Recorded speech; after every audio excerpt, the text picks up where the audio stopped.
Assalamualaikum warahmatullahi wabarakatuh. Salam sejahtera. Semoga rekan-rekan dalam kondisi sehat semua. Nah, bertemu lagi dengan saya Ardiansyah di kanal YouTube Loh Jinawi di Brand Energizing Series. Hari ini kita akan bahas tentang logo, tapi sebelum kita masuk ke bahasan kita, ikuti yang satu ini. Jangan lupa like dan subscribe ya.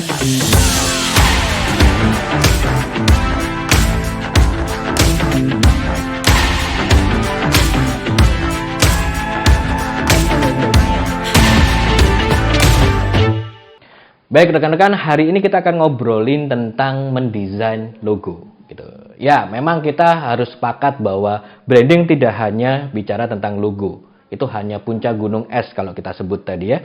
Puncak gunung es dari sebuah strategi branding atau keseluruhan proses branding. Logo hanya bagian kecil, tetapi bagian kecil yang cukup penting menurut saya karena dia merepresentasi wajah dari brand. Nah, logo sendiri adalah sebuah penerjemahan visi, misi, karakter dari brand yang dibuat secara visual gitu. Sehingga bisa lebih mudah diterjemahkan oleh customer kita, lebih mudah diingat oleh customer kita. Dalam analogi sederhana teman-teman, logo itu seperti kalau dalam tubuh manusia itu adalah mewakili wajah. Sehingga harus dibuat dengan sangat proper, dibuat dengan sangat ideal, karena itu yang paling awal menarik customer kita. Nah, logo-logo ini kemudian cara membuatnya harus memperhatikan beberapa hal. Gitu. Oke, sebelumnya ketika kita merancang logo kita harus paham apa sih elemen dari logo. Ada dua elemen utama dari sebuah logo. Selalu dalam setiap logo itu ada dua elemen utama itu. Yang pertama adalah picture mark dan yang kedua adalah letter mark. Jadi pemvisualan dalam bentuk icon dari sebuah gambar yang mewakili karakter dari logo dan pemvisualan dari nama dari brand tersebut. Itu yang disebut dengan letter mark. Kalau picture mark tadi pemvisualan dari gambar gitu ya. Selalu terdiri dari dua elemen ini, picture mark dan letter mark. Nah, kita punya sebuah skema, di mana skema tersebut bisa dilihat nanti di presentasinya ya. Ada segitiga karakter visual dari sebuah logo, di mana logo yang semakin ke atas, jadi ada logo yang semakin realistis. Jadi sampai menggunakan foto, image sebagai logo tersebut. Contohnya apa? Logo Nyonya Menir. Nah, ada juga logo yang semakin menggunakan huruf gitu.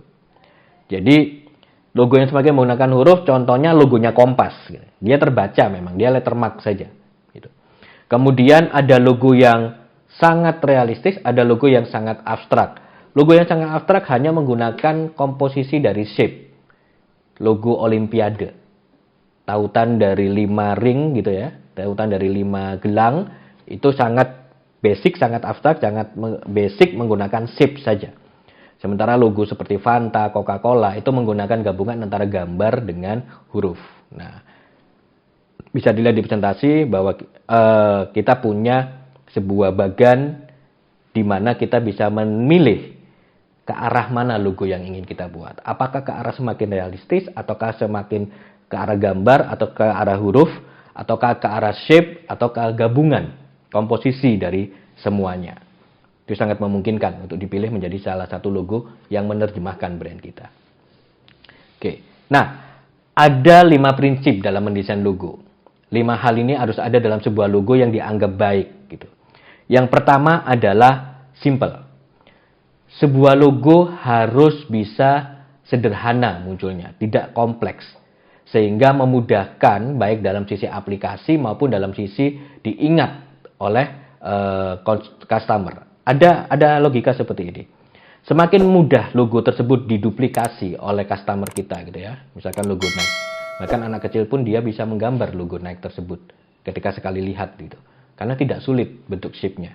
Itu akan lebih memudahkan logo tersebut teringat di benak konsumen. Nah, itu kenapa kita harus membuatnya simple dan ini lebih mudah diaplikasikan dimanapun. Yang kedua adalah timeless.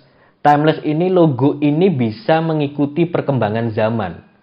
Jadi tidak ketinggalan zaman, tidak kemudian setelah 2 tahun diaplikasikan logonya kelihatan jadul, gitu ya, kelihatan nggak sesuai dengan perkembangan zaman yang ada. Nah, jadi logo dirancang untuk jangka panjang. Walaupun ada perubahan logo, tapi biasanya tidak dilakukan dalam jangka waktu pendek gitu ya. Biasanya setelah 5 tahun berjalan itu baru ada pertimbangan untuk merubah logo. Nah, tetapi selama 5 tahun tersebut logo tersebut harus bisa menjawab perkembangan zaman, timeless gitu ya. Yang kedua, appropriate. Appropriate ini memberikan benar-benar bisa mewakili visi, misi, message, karakter dari brand yang ingin disampaikan kepada konsumen. Pesannya jelas tersampaikan pada bentuk logo, pada filosofi logo yang ditampilkan secara visual kepada customer. Itu appropriate. Yang keempat adalah versatile. Versatile ini logo tersebut mudah diaplikasikan dalam bentuk media apapun dan dalam teknik repografika apapun. Nah, jadi pertimbangan membuat logo tidak hanya harus bagus, tetapi harus mudah diaplikasikan. Sehingga ada strategi-strategi biasanya merespon dari luasan ruang, merespon dari teknik cetak yang digunakan, merespon dari bentuk media, jenis media di mana dia diaplikasikan, itu sudah disiapkan oleh seorang desainer. Oke, saran saya makanya jika Anda bukan seorang desainer, serahkan mendesain logo tersebut kepada desainer karena mereka paham tentang hal ini. Dan yang terakhir adalah memorable. Memorable ini adalah logo Anda gampang diingat. Logo Anda gampang diingat sehingga dia menjadi benar-benar bisa ditekankan di dalam benak konsumen, dan ketika seorang customer ngomong brand A, maka logo tersebut secara otomatis muncul di benak mereka. Nah, ini ada 5 prinsip ketika kita harus mendesain sebuah logo yang harus ada dalam rancangan logo. Nah, jadi logo tersebut juga yang paling penting adalah bisa mewakili filosofi dari perusahaan, yang biasanya adalah filosofi positif, filosofi baik yang ingin disampaikan kepada customer. Tidak hanya kepada customer, filosofi ini biasanya menjadi dasar visi dan misi perusahaan, visi dan misi brand yang menjadi landasan bersikap, landasan kerja bagi internal sektor gitu ya. Jadi semua yang terlibat dalam interaksi corporate perusahaan, biasanya kalau kita bisa memunculkan sebuah logo yang cukup baik, ini bisa menjadi sebuah dasar, menjadi sebuah komitmen bersama, menjadi sebuah semangat bagi semua elemen yang terdapat di dalam produksi brand untuk bisa menguatkan ini menjadi sebuah visi dan misi bersama. Nah, ketika internalnya sendiri sudah cukup kuat mengadopsi itu, maka ketika disampaikan ke eksternal, dalam hal ini customer, itu dia akan juga merasakan hal yang sama. Filosofi yang sama, pesan yang sama akan ditangkap juga sama oleh customer. Nah, satu hal lagi dalam mendesain logo rekan-rekan, biasanya memang semakin simpel itu semakin baik.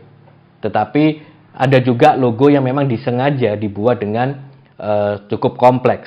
Nah, sekali lagi yang dipertimbangkan adalah bagaimana kemudian logo-logo tersebut nanti akan diaplikasikan kepada banyak media.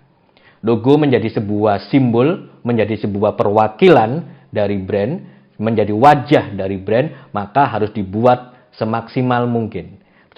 Pesan saya tadi, jangan berusaha untuk membuat sendiri jika Anda tidak memiliki kompetensinya.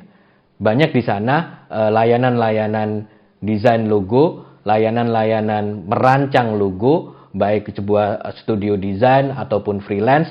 Yang penting adalah mereka orang-orang yang memahami kompetensi bagaimana merancang logo. Istilahnya kita mempercayakan, menerjemahkan brand kita dalam wajah yang paling ideal, yang paling ganteng, yang paling cantik kepada orang yang tepat. Oke? Jadi logo adalah bagian penting dari brand kita. Bukan satu-satunya, tapi tetap harus dipertimbangkan, harus dirancang dengan baik. Itu hal-hal yang perlu dipertimbangkan oleh rekan-rekan, diingat ketika merancang sebuah logo. Sekali lagi, gunakan orang yang memang memahami kompetensi merancang logo. Kita akan ketemu di episode-episode selanjutnya. Kita akan ngobrol banyak hal lagi tentang branding. Jangan lupa like dan subscribe supaya tidak tertinggal episode-episode selanjutnya. Tetap sehat teman-teman. Terima kasih. Assalamualaikum warahmatullahi wabarakatuh.